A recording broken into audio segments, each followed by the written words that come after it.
Welcome to the channel. In this video we will see how we can compile and run a C program from command prompt in Windows computer. Now in order to continue with this video, you have to download and install C toolset where you will get the C compiler and the other programs required. If you don't know how to do that, then I have already made a tutorial. I will provide the link in the description box. You guys can check that out. Now once C compiler is installed in our computer, we can go ahead, we can write a simple C program and run that. Now here, in order to write the C program, I will use the Notepad. You guys can use any simple text editor that is available. Once the Notepad is opened, we will save the file. Click on File and then Save. Here, I will save this file in my desktop and inside the C folder that I have created. And here I have to provide a name for the program. I will say hello world, and after that we need to provide the file extension as .c. .c is the file extension which is given for C source files. And after that, here save as type, we will select all files, and after that click on save. Now once this file is saved, we can write some C code. Here I will include the stdio.h header file so that we can perform input and output operations using printf and scanf. And after that, here we will write the main function, so it will be int main, and in the end of the main function we will return a value of 0, indicating that this program ran without any issues. And after that, here we will use the printf function and we will display some text on the screen. Here I will say hello world. Okay, simple C program that we have written here, which displays hello world text on the screen. Now after that, we will click on File and we will save the file, and after that I will close the Notepad. Now in order to run this program, first what we do is we will open up the folder where we have saved the source file. If you remember, I have saved in my desktop inside the C folder. So I will open up that folder, and here you guys can find the source file that we have created. Now what we have to do is we have to compile this file. We have to create an executable and then we have to run that executable file. Now in order to do that, first we need to open up the terminal with the path to this particular location. To do that, if you're using the latest version of Windows, then when you right click, you will find Open in Terminal option. You just have to click on that. It will open up the terminal with the path to this particular folder. For example, here you can see desktop and C folder. If you're using any older version of Windows and Open in Terminal option is not available, then what you can do is you can go to this top navigation section, then you have to left click in your mouse. Once you do that, it will highlight the path like this.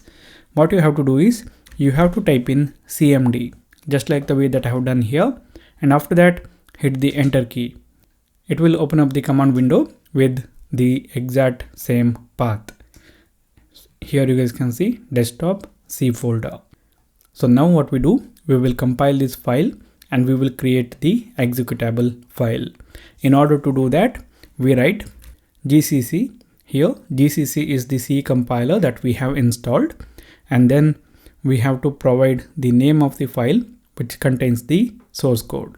In this case it is hello world.c, and after that I will hit the enter key in my keyboard. Nothing happens in the command prompt, but if you look at this folder, a new file has been created with the name A, and this is the executable file. Now in order to run this executable file, in this terminal we will type in the name of the executable file, which is A, and after that we will hit the enter key and we can see the output here, which is hello world. Now the name that is given to this particular executable file, A, is the default name that is used if you don't provide a name for the executable. So here the next thing that we do is we will provide a name for the executable file. So to do that, we will type in gcc and then the name of the file which is containing the source code, which is hello world.c, and then we will use -o, and after that we can specify the name that we want to give for the executable file. In this case I will say application.exe. exe is the extension used for the executable files in Windows. So here this -o flag indicates that we want to give a name for the output file which will be created, and we want to use this particular name. Now if I hit the enter key, it says hello world, no such file or directory. That's because I misspelled the name of the file which is containing the source code. So I will correct that. So it should be hello world.c. It should be exactly same as we have given here. And after correcting that, I will hit the enter key. So nothing happens here in the command prompt. But if we look at the folder, a new file has been created with the name application.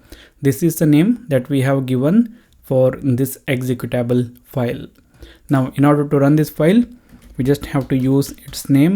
So it will be application, and after that if I hit the enter key, we can see the output of the program, which is hello world.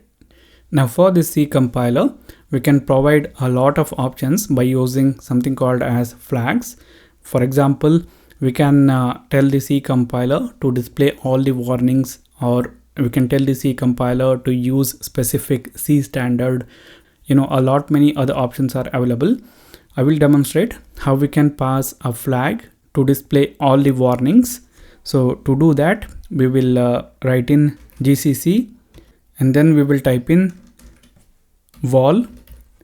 Here W is capital. It means that display all the warnings. And after that, we will provide the name of the file, which is hello world.c, and then we will provide a name for the executable file. In this case, I will say app.exe. Okay.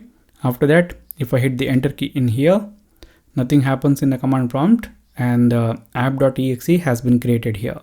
Now with this command, I'm informing the C compiler to display all the warnings. And for the program that we have written in this hello world.c, no warnings are there, and that's why it is not displaying anything here. If there were any warnings, then they will be displayed here when we use this particular flag.